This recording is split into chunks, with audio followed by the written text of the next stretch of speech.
Hello my dear class 10th के विद्यार्थियों, आप सब कैसे हैं। उम्मीद करते हैं बच्चों आप सभी अच्छे होंगे और कल के एग्जाम के लिए बहुत ही बेहतरीन तरीके से अपनी तैयारी को कर रहे होंगे। तो इसी उम्मीद के साथ चलिए आज हम लोग व्याकरण खंड के अंतर्गत अव्यय टॉपिक को करने वाले हैं। यही आपका एक अभी तक बचा हुआ था, बाकी आपका 5 वीडियो अपलोड है। ठीक है, एक अलंकार है, अगर समय मिला तो अलंकार जरूर आपको प्रोवाइड करेंगे। अदरवाइज अव्यय जो हम लोग अभी देखने वाले हैं, यहाँ से आपके 1 से 2 नंबर के क्वेश्चन आपके बनते हैं। ठीक है, तो अव्यय को हम लोग पूरा डिटेल में देखेंगे, थ्योरी प्लस MCQ। ठीक है, थ्योरी देखेंगे, ट्रिक्स देखेंगे इसका कि कैसे पहचानना है, और इसका पूरा हम लोग ये MCQ भी क्वेश्चन कर लेंगे ताकि आपका तैयारी जो है और अच्छा हो जाए। तो चलिए हम लोग पूरा डिटेल में सॉल्व कर ये डिटेल में हम लोग देखने वाले हैं अव्यय। ठीक है बच्चों, तो देखिए सबसे पहले हम लोग अव्यय का परिभाषा देखेंगे कि अव्यय बोलते किसको हैं। तो अव्यय का शाब्दिक अर्थ होता है जो व्यय ना हो, यानी कि जो खर्च ना हो। ठीक है, अव्यय का शाब्दिक अर्थ क्या हो गया, तो जो व्यय ना हो यानी कि खर्च ना हो, या आप कह भी सकते हैं कि जिनके रूप में, ठीक है, जिनके रूप में लिंग, वचन, पुरुष, कारक, काल आदि की वजह से कोई परिवर्तन नहीं होता हो, उसे अव्यय शब्द कहते हैं। मतलब इसके लगने की वजह से लिंग में, वचन में, पुरुष में, कारक में, काल में कोई भी बदलाव नहीं होता। ठीक है, यानी सिंपल सी बात है, खर्च होगा ही नहीं, उसी को क्या बोलेंगे, अव्यय बोलेंगे। अव्यय शब्द हर स्थिति में अपने मूल रूप में रहते हैं। इन शब्द को अविकारी शब्द भी कहते हैं। मतलब अव्यय शब्द जो है कभी बदलेगा ही नहीं, ये हमेशा अपने मूल शब्द में ही रहता है। उदाहरण देखिए, जैसे कि वहाँ काला घोड़ा है, फिर वहाँ काली घोड़ी है। देखिए यहाँ पर जैसे यहाँ पे पुल्लिंग था तो यहाँ पुल्लिंग बना। ठीक है, लेकिन यहाँ काली आ गया स्त्रीलिंग, यहाँ भी आ गया स्त्रीलिंग, लेकिन देखिए वहाँ वाला वर्ड तो नहीं बदला। तो वहाँ क्या हो गया, वहाँ हो गया आपका अव्यय शब्द, यानी कि जिसके साथ भी लग जाएगा तो उसका जो बदलेगा नहीं, रूप जो है बिल्कुल भी नहीं बदलेगा। ठीक है, यानी कि लिंग, वचन, पुरुष, कारक, काल आदि की वजह से कोई परिवर्तन, लिंग भले चेंज हो जाए, जैसे आप यहाँ देखिए, यहाँ यहाँ पे घोड़ा था, यहाँ घोड़ी है, पुल्लिंग है, स्त्रीलिंग है। ठीक है, लेकिन देखिए आप वहाँ वाले वर्ड में कोई भी प्रॉब्लम, कोई भी बदलाव यहाँ नहीं हुआ है, इसलिए हम लोग इसको क्या बोलेंगे, अव्यय शब्द, यानी कि वैसा शब्द जिसके वजह से किसी में बदलाव नहीं होता है, उसको अव्यय बोलते हैं। ठीक है, अव्यय शब्द कौन कौन है, तो देखिए आप यहाँ पे जब हो गया, जब है, तब है, अभी, अगर, मगर, वह, फिर वहाँ, फिर यहाँ, फिर इधर उधर, किंतु, परंतु, बल्कि, इसलिए। उसके बाद आप देखिए लेकिन, चूंकि, क्योंकि, अवश्य, तेज, कल, धीरे, अतएव। ठीक है, ये सब आपका क्या हो गया, अव्यय शब्द हो गया। उसके बाद अब हम लोग देखेंगे अव्यय के भेद कितने होते हैं। तो अव्यय के मुख्यतः जो है होते हैं 5 भेद होते हैं। पहला है क्रिया विशेषण अव्यय, फिर है संबंध बोधक अव्यय, फिर है समुच्चय बोधक अव्यय, फिर है विस्मयादि बोधक अव्यय, और अंतिम है निपात। ठीक है, तो ये पांचों हम लोग देखेंगे एक एक करके। 5 पूछा जा सकता है आपको ऑब्जेक्टिव में कि अव्यय के कितने भेद हैं, तो अव्यय के टोटल 5 भेद होते हैं। 5 भेद में कौन कौन है आप देख लीजिए यहाँ ध्यान से। क्रिया विशेषण अव्यय है, संबंध बोधक अव्यय है, समुच्चय बोधक अव्यय है, विस्मयादि बोधक अव्यय और निपात है। ठीक है, चलिए अब आगे देखेंगे हम लोग। आगे देखेंगे बोला गया क्या, सबसे पहला है क्रिया विशेषण। तो तो जिन शब्दों से क्रिया की विशेषता पता चलती है उसे क्रिया विशेषण अव्यय कहते हैं। मतलब वैसा शब्द जिससे क्रिया की विशेषता हमको पता चलेगा कि कौन सा क्रिया हुआ। जैसे मान के क्रिया जो हो रहा है, बोल सकते हैं तेज। ठीक है, क्रिया जो है तेज।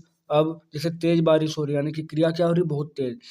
अब रात, उसके बाद धीरे धीरे, फिर प्रतिदिन, फिर सुंदर, फिर वहाँ, फिर तक, जल्दी, अभी, बहुत इत्यादि क्रिया विशेषण अव्यय होते हैं। ठीक है, अब देखिए कुछ उदाहरण है यहाँ पे, जैसे कि वह यहाँ से चला गया, वह यहाँ से चला गया, तो यहाँ वह यहाँ से चला गया। ठीक है, उसके बाद आगे घोड़ा तेज दौड़ता है, घोड़ा जो है वो तेज दौड़ता है। फिर अब पढ़ना बंद करो, तो अब क्या हो गया यहाँ पर, अब हो गया आपका अव्यय। कौन सा अव्यय, तो क्रिया विशेषण।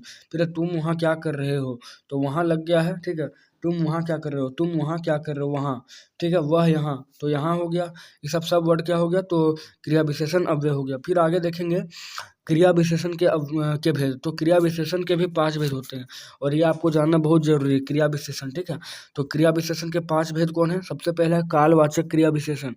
तो जिन शब्दों से कार्य होने के काल या समय का बोध होता है उसे कालवाचक विशेषण क्रिया विशेषण कहते हैं।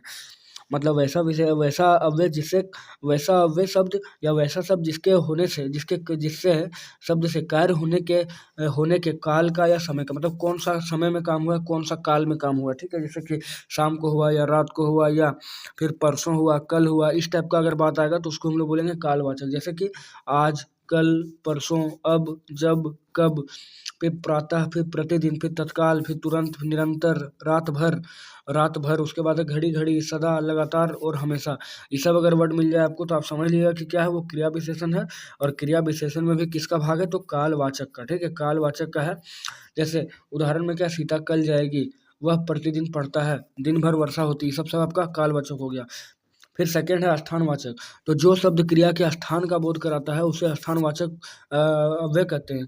जो शब्द क्रिया के स्थान का, क्रिया का समय का जब हुआ तो उसको क्या बोला गया, कालवाचक। फिर क्रिया के स्थान का बात अगर आएगा तो उसको बोलेंगे स्थानवाचक। जैसे कि यहाँ, वहाँ, कहाँ, जहाँ, फिर इधर, उधर, बाहर, फिर है भीतर, फिर है पास, फिर है दूर, फिर है आगे, पीछे, ऊपर और नीचे। देखिए अब उदाहरण है कि सुनील नीचे बैठा है, तो नीचे क्या हो गया यहाँ पर, स्थानवाचक हो गया। फिर उधर मत जाओ, तो उधर क्या हो गया, स्थानवाचक हो गया। मतलब वैसा अव्यय जिसमें स्थान का बात हो जाए, स्थान का जिक्र हो जाए, वैसा शब्द उसको स्थानवाचक बोलेंगे। फिर है रीतिवाचक। तो रीतिवाचक क्या है, तो जो शब्द क्रिया के होने की रीति या विधि बताते हैं उन्हें रीतिवाचक बोलते हैं। जैसे कि काम जो हुआ है किस तरह से हुआ है, तो बहुत जल्दी हुआ है, या धीरे धीरे हुआ है, या आराम से हुआ है। ठीक है, तो देखिए धीरे धीरे, फिर जल्दी जल्दी, फिर तेज तेज बारिश हो रही है, तो आपका क्या हो जाएगा, ये हो जाएगा आपका क्रिया विशेषण, लेकिन उसमें भी कौन, तो रीतिवाचक। फिर है जोर से, अचानक, फिर है जितना, फिर जरा और कदाचित और ज्यों और त्यों, ज्यों और त्यों। ठीक है, तो ये आपका हो गया रीतिवाचक। फिर आगे है परिमाणवाचक। परिमाणवाचक में क्या है कि जो शब्द क्रिया की मात्रा या परिमाण का बोध कराए उसे परिमाणवाचक क्रिया विशेषण बोलते हैं। मतलब जो शब्द जिसमें परिमाण की मात्रा, मतलब किसी किसी क्रिया की मात्रा या परिमाण का बोध हो। जैसे कि काफी, काफी, फिर है कम, फिर है अधिक, फिर है खूब, अति, फिर इतना, उतना, जितना, जरा और अत्यंत। यानी मान के चलिए एक उदाहरण दिया, उतना बोलो जितना जरूरी है। ठीक है, बोल देंगे काफी कम पैसे हैं। ठीक है, अधिक अधिक जरूरत है, इस टाइप का अगर कुछ वर्ड आ गया। खूब खूब मिठाइयाँ बांटी गई हमारे, ऐसा भी बोल सकते हैं ना कि मैं अच्छा नंबर लाया तो खूब मिठाइयाँ बांटे। अति सुंदर। ठीक है, इतना ही दो, मान के चलिए खाने को गया तो बोलता है चलो इतना ही, इतना ही, इतना ही, ऐसे करके बोल देता है ना। फिर बोलता है उतना, फिर बोलता है जितना, बोला वैसे बोलता है ना कि जितना दो उतना ही कम है, जितना तारीफ करो उतना कम है। फिर बोलता है जरा सा दो, जरा सा ये सामान ले लो, जरा सा ये सामान पहुंचा दो। ठीक है, फिर बोल सकते हैं अत्यंत खूबसूरत वस्तु है। इस तरह का अगर वर्ड आया तो उसको हम लोग बोलेंगे परिमाणवाचक। फिर आगे है प्रश्नवाचक। ठीक है, तो जिन अव्यय शब्दों से प्रश्न का बोध हो उसे प्रश्नवाचक क्रिया विशेषण कहते हैं। जैसे कि क्यों, क्यों, क्या, कैसे, किस लिए, किस कारण, अगर इस टाइप का वर्ड अगर मिला है तो आप कह सकते हो वो प्रश्नवाचक है। बाकी अदरवाइज ये क्रिया विशेषण के अंतर्गत आता है। क्रिया विशेषण में टोटल 5 भेद है, पांचों हम लोग देख लिए। अब देखेंगे दूसरा विशेषण का जो प्रकार था संबंध बोधक अव्यय, उसको देखेंगे। तो देखिए जो अव्यय शब्द संज्ञा या सर्वनाम शब्दों के बाद आकर उनका वाक्य या दूसरे शब्दों के साथ संबंध बता देता है उन्हें संबंध बोधक अव्यय कहते हैं। और कह सकते हैं कि वो संज्ञा शब्द के पहले भी आते हैं। ठीक है, जैसे कि देखिए बाद, जैसे उदाहरण है बाद, फिर भर, के, ऊपर, की ओर, कारण, से पहले, से लेकर, तक, के अनुसार, की खातिर, के लिए, के कारण, की अपेक्षा और की जगह। इस टाइप का अगर वर्ड मिला तो हम लोग कह सकते हैं वो संबंध बोधक अव्यय है। उदाहरण है कि जैसे मैं विद्यालय तक गया, स्कूल के सामने लगा हुआ है। फिर मैं अमित से पहले, सिपाही के सामने लगा हुआ है। तो इस टाइप का अगर वर्ड आएगा तो उसको संबंध बोधक बोलेंगे। और उसके बाद है समुच्चय बोधक अव्यय। तीसरा जो है समुच्चय बोधक अव्यय, इसमें बोल सकते हैं कि जो शब्द दो शब्दों, वाक्यों या वाक्यांशों को जोड़ता है उन्हें समुच्चय बोधक अव्यय बोलते हैं।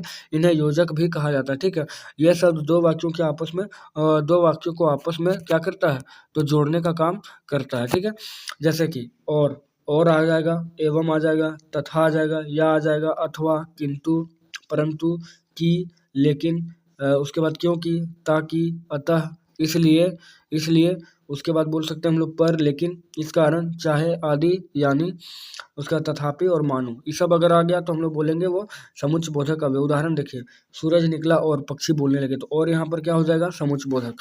उसके बाद आगे है यहाँ पे कि मंजू पढ़ने में तेज है परंतु लगा शरीर से कमजोर, परंतु लगा है तो समुच्चय बोधक होगा। फिर आगे मैं पटना आना चाहता था लेकिन लग गया, इसलिए वो समुच्चय बोधक अव्यय हो जाएगा। फिर इसका दो भेद होता है, इसको भी आपको जानना बहुत ही जरूरी है। पहला समानाधिकरण समुच्चयबोधक अव्यय और दूसरा व्यानाधिकरण समुच्चयबोधक अव्यय। ठीक है, तो समानाधिकरण क्या होगा कि जिन शब्दों के समान अधिकार के संबंध के अंशों के जुड़ने का पता चलता है उन्हें समानाधिकरण कहते हैं। देखिए आप नाम से समान अधिकार, समानाधिकरण, ठीक है, समान अधिकार पता चलेगा उसको बोलेंगे समानाधिकार। जैसे कि कविता और गीता एक कक्षा में पढ़ते, तो देखिए यहाँ दोनों को समान बोला गया, एक ही कक्षा में पढ़ता है इसलिए। फिर रमेश या मोहन कोई अवश्य आएगा, तो दोनों में से आपको लग रहा है कि समानता को दिखाया जा रहा है। ठीक है, उसके बाद भी किंतु और या अथवा परंतु लेकिन इसलिए आता और एवं, ये सब क्या होता है, समानाधिकरण होता है।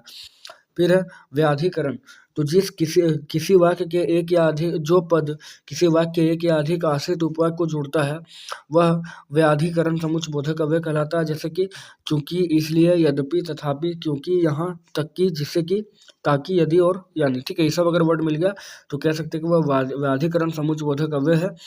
उदाहरण क्या है, तो मोहन बीमार है इसलिए वह आज नहीं आएगा, वह घर से भाग गया ताकि, तो इसलिए और ताकि यहाँ पर क्या हो गया, हो गया आपका व्याधिकरण। फिर चौथा है, चौथा जो प्रकार है उसको बोलते हैं विस्मयादि बोधक अव्यय। तो जो शब्द हर्ष, शोक, लज्जा, ग्लानि, विस्मय, दुख, आश्चर्य का भाव प्रकट करता है उन्हें विस्मयादि बोधक अव्यय कहते हैं। इसमें एक चिन्ह लगा होता है जिसको ये बोलते हैं। ठीक है, एक्सक्लेमेशन मार्क लगा रहेगा और इसमें चिन्ह लगा रहता है।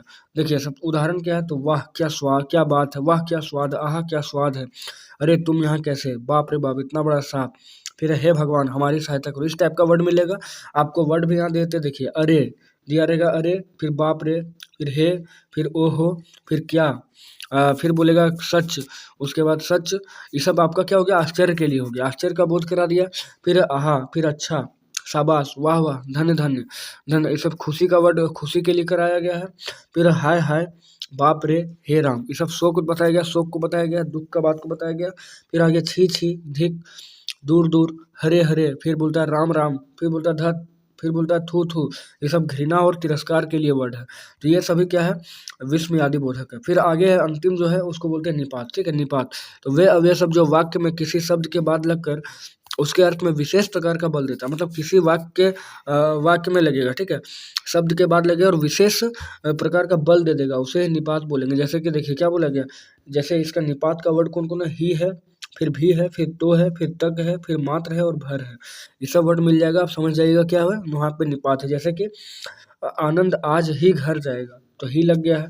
फिर राम मात्र 2 या 3 दिन रहेगा, देखिए मात्र लगा हुआ है कि नहीं, तो मात्र लगा हुआ है, तो क्या बोला है, राम मात्र 2 दिन तक यहाँ रहेगा, तो मात्र लग गया। फिर आगे रमेश तो सब कुछ कर सकता है, तो रमेश तो है कि नहीं, बिल्कुल, देखिए तो लगा हुआ है, तो रमेश तो सब कुछ कर सकता है इसलिए तो हो जाएगा यहाँ पे।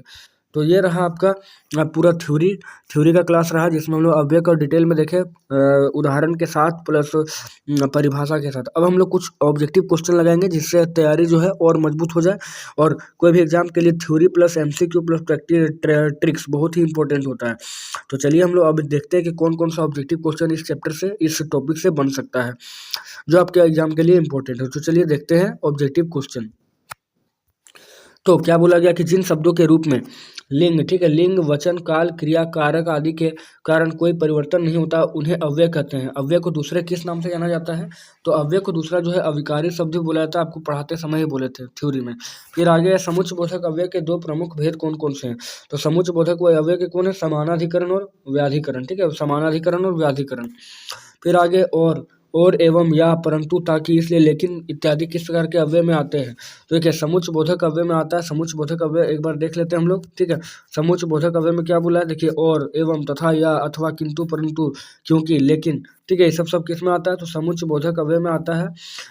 आप डायरेक्ट मार दीजिएगा समुच्चयबोधक अव्यय। ठीक है, उसके बाद आगे है चौथा क्वेश्चन कि जो अव्यय 2 पदों या 2 उपवाक्यों या 2 वाक्यों को परस्पर जोड़ने का काम करता है उसको क्या बोलते हैं, तो उसको समुच्चयबोधक अव्यय ही तो बोलते हैं। फिर आगे निम्न में कौन सा शब्द समुच्चयबोधक अव्यय शब्द है, धीरे धीरे, अरे, अथवा और वाह। देखिए धीरे धीरे नहीं होगा, अरे भी नहीं होगा, वाह भी नहीं होगा, क्या हो जाएगा, अथवा हो जाएगा, क्योंकि ये जोड़ने का काम किया है। फिर आगे निम्न में कौन सा शब्द समुच्चय बोधक अव्यय शब्द नहीं है, नहीं बोला है, ठीक है। देखिए और भी होता है, जोड़ने का काम किया, इसलिए भी है, परंतु है, बहुत नहीं होगा, बहुत हो जाएगा आंसर इसका। फिर आगे है, निम्न में किस वाक्य में समुच्चय बोधक अव्यय शब्द का प्रयोग हुआ है। निम्न में किस वाक्य में समुच्चय बोधक शब्द का प्रयोग हुआ है, जैसे कि मोहन और सोहन। देखिए और लगा हुआ है ना, और जोड़ने का काम किया है कि नहीं, तो यही हो जाएगा, मोहन और सोहन घनिष्ठ मित्र है। फिर आगे पिता और पुत्र दोनों घूमने जा रहे हैं, इसमें समुच्चय बोधक अव्यय शब्द कौन है, तो पिता और पुत्र। इसमें अव्यय शब्द मतलब समुच्चय बोधक शब्द है कौन, तो और ना लगेगा, क्योंकि और जुड़ने वाला बात होता है, इसलिए और आंसर हो जाएगा। फिर आगे धीरे धीरे पद कौन सा अव्यय, धीरे धीरे, तो धीरे धीरे ये आपका क्रिया विशेषण हो जाएगा, ठीक है, क्रिया विशेषण हो जाएगा, सबसे पहले ही दिया होगा क्रिया विशेषण।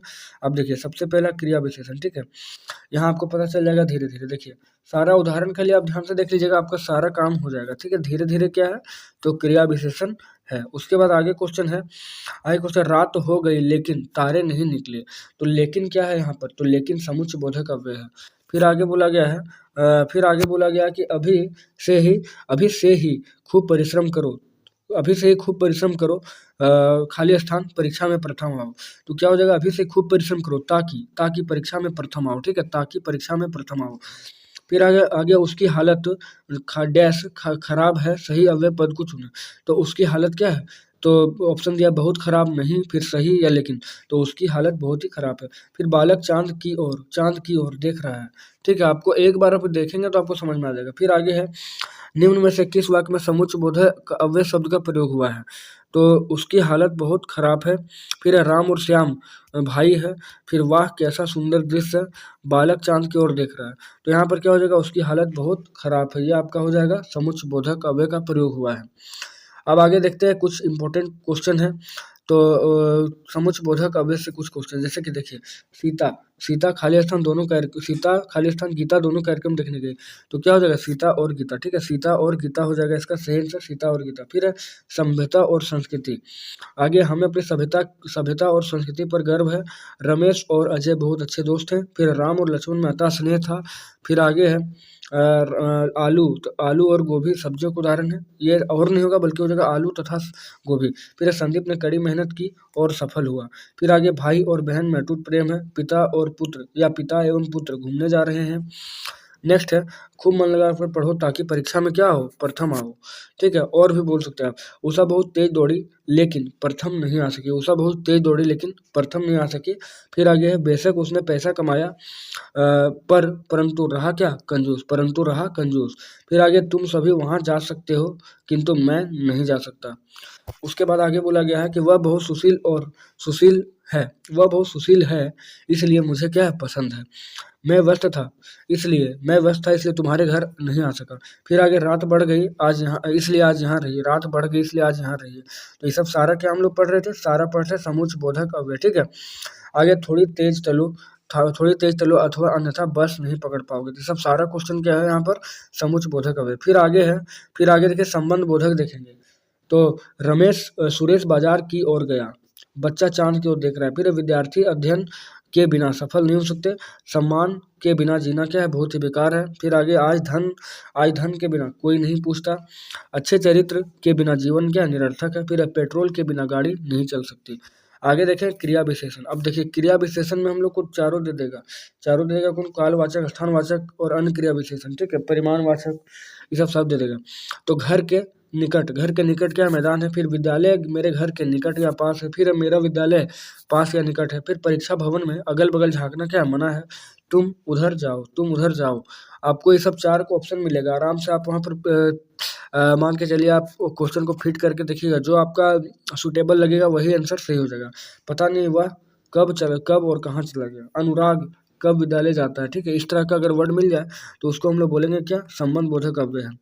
फिर आगे देखेंगे संबंध बोधक में, आप देखिए बोला गया वह अब खा रहा है, तुम अभी उठो। फिर मैं अभी आया हूँ, तुम अभी बाजार जाओ और दवा लेकर आओ।